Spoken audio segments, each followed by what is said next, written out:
Ustaz, saya pengen menikah, tapi istri tak mengasih. Oh, maksudnya yang kedua kali. Jadi macam mana tu Pak Ustaz? Rayu-rayu lah dia.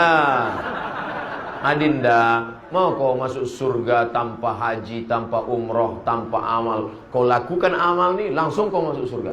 Apa dia bang? Apa dia bang? Izinkan aku nikah sekali. Tak usah masuk pun tak apa-apa.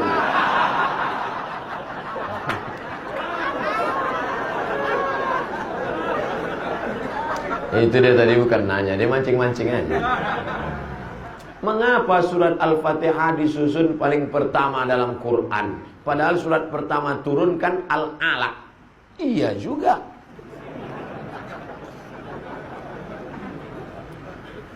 Di Medan nih kita kalau tanya jawab cerdas-cerdas pertanyaannya. Nampak betul orang Medan nih hebat-hebat ilmunya. Tempat lain tanya, Ustaz, kenapa Nabi Adam sama Hawa itu nikahnya siapa pak kuahnya? Awak pun bingung jawab. Kalau ini kan ilmiah dia. Turunlah wahyu pertama kali ketika Nabi sedang berada di Jabal Nur di Gua Hira.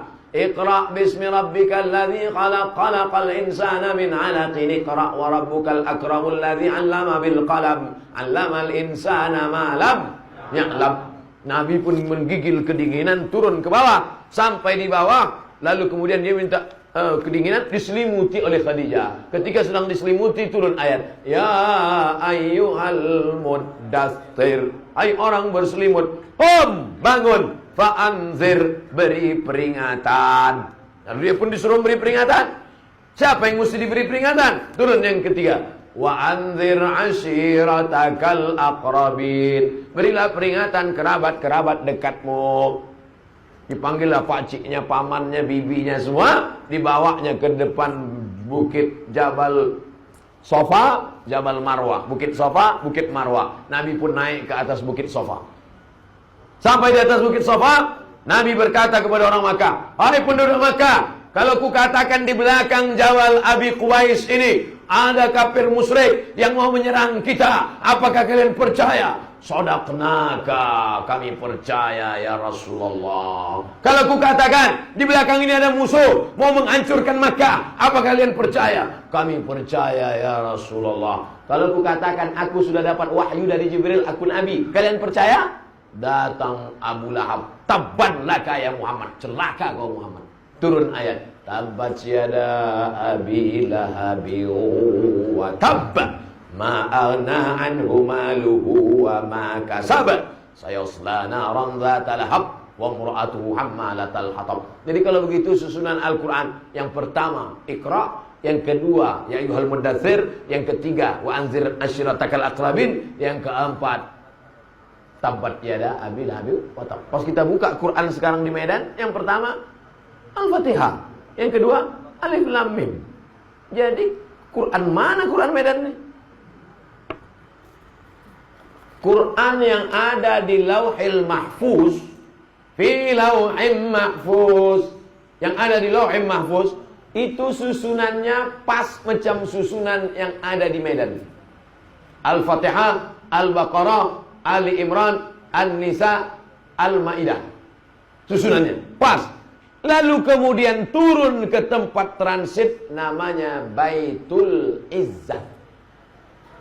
Turun di tempat Baitul Izzah, berhenti dia di Baitul Izzah. Lalu dari Baitul Izzah turun ke Nabi. Itulah yang menurut susunan secara historikal, secara sejarah tadi. Datang Jibril membawa Iqra, datang Jibril membawa ya ayyuhal muddatsir, datang Jibril membawa wa ashiratakal aqrabin, datang Jibril membawa tabbat syada. Datang orang bertanya tentang haid, turun ayat haid, yas'alunaka 'anil mahid qul huwa adza. Datang orang bertanya tentang sedekah, yas'alunaka 'anil madza yunfiqun. Bertanya mereka tentang khamar, yas'alunaka 'anil khamri wal maisir. Lalu kemudian menjelang Nabi meninggal dunia, disusun lagi Al-Quran itu persis seperti susunan yang ada di Lauhil Mahfuz. Makanya mukjizat Al-Quran diantaranya adalah mukjizat cara turunnya. Turun acak 22 tahun, 2 bulan, 22 hari.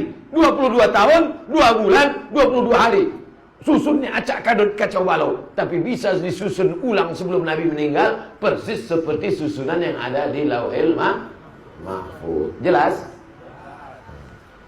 Jadi Pak Ustaz, sebelum Nabi meninggal, Quran itu sudah tersusun macam yang sekarang. Ya, macam sekarang. Tapi ada di kepala sahabat. Sudah macam ada sekarang. Al-Fatihah, Al-Baqarah, Ali Imran, An-Nisa, Al-Maidah, sampai An-Nas. Tapi tak ada wujudnya zahir. Adanya di kepala mereka. Dalam bentuk apa? Dalam bentuk Quran digital. Main klik-klik aja. Klik Al-Baqarah muncul, klik Al. Tiba-tiba yang di dalam kepalanya klik-klik tadi meninggal. Gara-gara memerangi Nabi palsu. Namanya Musailamah Al-Kadzab. Nama kampungnya Yamamah. Dibuatnya surat palsu. Wal fil wa ma adraka mal fil lahu zailun tawil. Demi gajah, tahukah kamu apa gajah itu? Ekornya panjang. Datang Abu Bakar Siddiq, perang. Maka diperanginya lah si Nabi palsu tadi. Meninggal 70 orang penghafal Quran. Datanglah Umar bin Khattab menjumpai Abu Bakar. Wahai Abu Bakar, ya, ini Quran nampaknya harus kita bukukan jadi satu buku. Karena Quran yang ada di kepala tadi udah banyak penghafalnya yang meninggal. Apa hikmah dari sini? Bahwa tentara-tentara zaman Abu Bakar itu adalah para penghafal Quran. Makanya anak-anak kita ini mesti hafal Quran. Nanti dia jadi tentara, tentara hafal Quran. Dia jadi polisi, kapolres hafal Quran. Dia jadi kapolri, kapolri hafal Quran. Dia yang akan memperjuangkan Al-Quran. Takbir. Nah, lalu kemudian setelah itu kata Abu Bakar, aku tak mau membukukan Quran karena Nabi tak pernah menyuruh, Nabi tak pernah membuat. Maka kalau tak dibuat Nabi adalah bid'ah, wa kullu bid'atin dhalalah wa kullu dhalalatin finnar. Kata Umar, ini kalau tak kita buat nanti hafal penghafal sudah banyak meninggal. Ada manfaatnya. Akhirnya Allah membukakan pintu hati Abu Bakar. Lalu ditusunlah tim. Diambillah Quran-Quran yang tertulis di pelepah korma, di tulang onta, di batu lepes. Akhirnya jadilah satu Quran tertulis. Tapi sudah ada di kepala para sahabat. Mutawatir. Kalau satu orang gharib. Kalau 2 orang aziz, kalau 3 orang masyhur. Tapi kalau menghafal banyak orang, hafalannya sama, namanya mutawatir. Besok katanya ada pengajian Ustaz Somad ya? Ya. Jadi tak? Ini udah mutawatir. Nah, itu artinya udah viral. Itu maksudnya. Nama saya Fitri. Bolehkah saya ungkapkan perasaan saya kepada laki-laki? Bolehkah saya mengungkapkan perasaan saya kepada laki-laki yang saya cintai? Ya kalau jadi, kalau tak jadi. Tidak ada hubungan laki-laki dan perempuan. Itu mesti digarisbawahi. Tidak ada hubungan laki-laki dengan perempuan. Alah, kami sekantor aja Pak Ustaz, udah macam abang saya, udah macam adik saya, udah macam pakcik saya. Berawal dari macam, berakhir dengan macam-macam. Jadi kalau kalian suka pada perempuan, bukan kalian langsung ngomong sama dia, tapi kalian cari walinya. Begitu juga dengan kalian wahai perempuan, bukan kau langsung ngomong ke laki-laki itu, tapi ada wali. Wali itulah nanti ngomong. Apakah langsung Khadijah berkata kepada Nabi Muhammad SAW? Tidak. Pesan itu dipesankan. Bolehkah seorang wali mengatakan kepada laki-laki, aku ingin kau menjadi menantuku? Boleh. Boleh. Kenapa? Karena niat baik mesti disampaikan. Orang-orang baik. Ini banyaknya anak-anak muda yang laki-laki yang soleh-soleh yang baik-baik. Kan kasihan kalau dia sampai nikah sama BCL, bini celaka. Mesti harus dapatnya juga yang baik-baik.